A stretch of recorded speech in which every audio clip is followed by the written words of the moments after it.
Hi guys, and welcome back to my corner of the internet and YouTubes, and it is release day for the book that broke the world by Mark Lawrence, but I'm not here to talk about that today because I haven't even started it. I got this about 3 hours ago, but 4 hours ago is when I finished the book that wouldn't burn by Mark Lawrence, the first book in the library trilogy. I am a Mark Lawrence fangirl. He is an auto-buy author for me. I don't have a physical copy of this book because of personal reasons. It has nothing to do with whether or not I was going to buy it. I just didn't pick up my copy until now.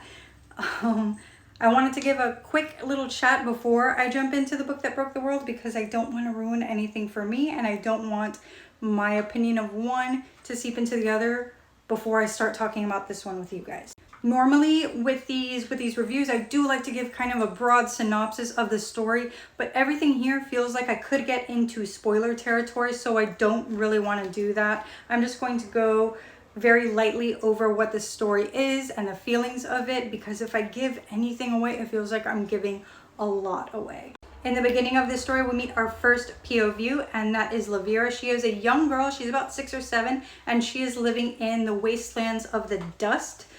She is very charming in her own way. She's annoying, but she's intentionally annoying.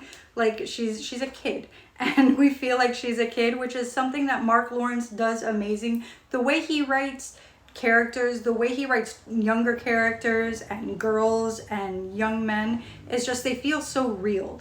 And she is very charming in her own way, and she is a bit of a badass. I thought we were gonna get another Nona, but instead of like this skilled assassin, we get this deeply intelligent girl who doesn't even realize she's intelligent. She has an amazing memory. Her skills are, she finds everything is very figure-outable. I guess she gets herself into these situations that she's always able to somehow pull herself out of, because she's just stubborn and intelligent, and she always gets her way out of some very terrible situations with her badassery, even though she does not realize how much of a badass or how intelligent she is. And later we have a second POV, which is Evar. He's a young man. He's older than Lavira is in the beginning. We do see Lavira grow up throughout the story. Evar is a young man, and he has lived his entire life within the library, within the city that Lavira does travel to. But he lives there in with his own found family within the walls of the library, and he has his own set of skills. He is amazing with many things when it comes to psychology, when it comes to warfare, when it comes to hand-on-hand combat, but he's always second best. He has this found family. He's always second best when it comes to his brothers and his sister, but he is amazing in his own right, even though he doesn't really realize it, much like she doesn't realize how intelligent and badass she is. I don't think that's the theme of the story. It's just something I picked up on. When we're switching between these two point of views in the beginning, it's like the first real tonal shift.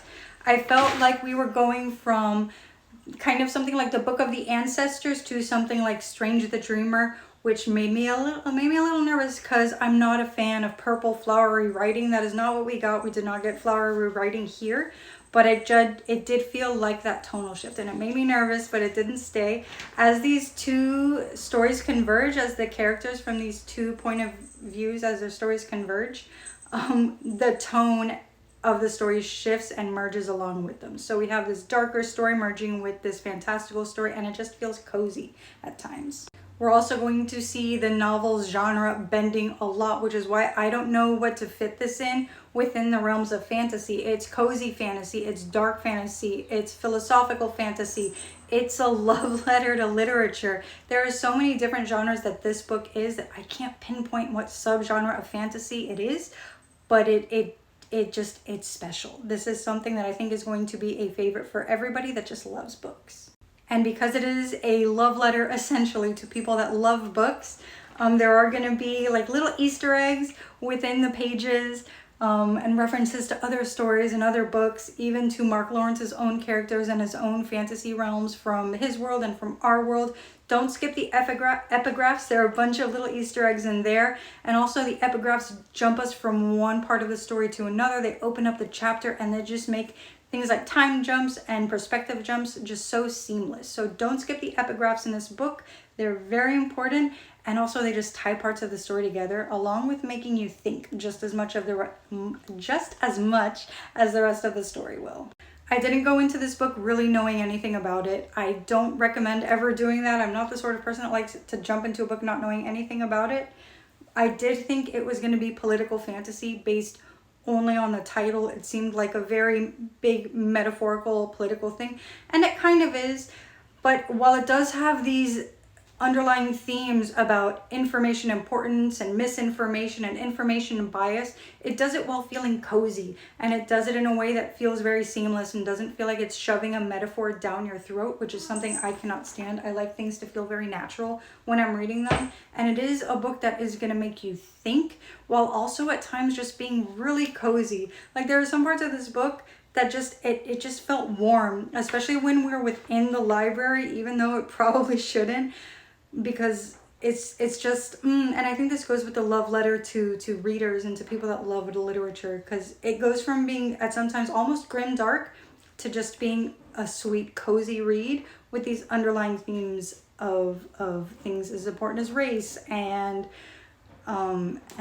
misinformation. And while it does discuss the importance of having access to nonfiction and history and knowledge, it also discusses the importance of literature and fiction books and fantasy, which is something that a lot of people discredit and a lot of scholars discredit. But this book reminds the reader that those are important things too. Not that anyone reading this book would forget that, because we are all fantasy lovers at heart. If we're reading some Mark Lawrence, I like to think. We have moments where we're going to feel a little lost in this story and a little confused, but just get through those moments, get through those chapters, because I promise by the end of this story, all of these pieces fall into place like a puzzle. All of your questions are answered to the point where you don't want to go to the next book. You want to reread. My cats are about to start fighting. There we go.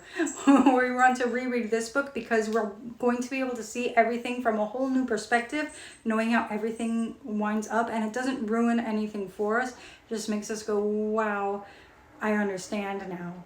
And it just something about how he ties everything together at the end is just amazing. And I think this might be my favorite Mark Lawrence, and I did not go in expecting to like this as much as I did. Like I said, I thought this was going to be something very different than it was, and I'm leaving super pleased, and I cannot wait to pick up the next book in this series. Mark Lawrence, if you ever see this review, please send me an arc of the third book, because I can't wait. I just want it all. Anyway, we do also have something that isn't a main focal point. We also do have some animal companions, which I'm a sucker for. Throw an animal companion into a book and I'm there for it, which is not something I was expecting from Mark Lawrence. The character building is insane. The character development and growth is impeccable. The world building itself, the library feels like a character itself. The morphing of the city just drags you in. And when I tell you that this library is beyond anything I could imagine. Imagine the library from Doctor Who, if you remember that library, and multiply it by about 1,000. So we have this grand, I was thinking like maybe on the scope of the Library of Alexandria, bigger. So I could not even imagine how big this library is, but it is a character unto itself in this story. Anyway, I have to get to sleep because I worked in like 4 hours, but I did just want to talk to you guys about that before I started into the book that broke the world. I really recommended this book for anybody that loves books and for anybody that loves fantasy in general. This is completely genre bending. I might have repeated that. My phone's running low on battery. I'm gonna go 5-star book, probably a new favorite. I've been having a great reading year and it just keeps getting better, and I'm so glad Mark Lawrence is giving us more. I will see you guys next time, and thanks for hanging out.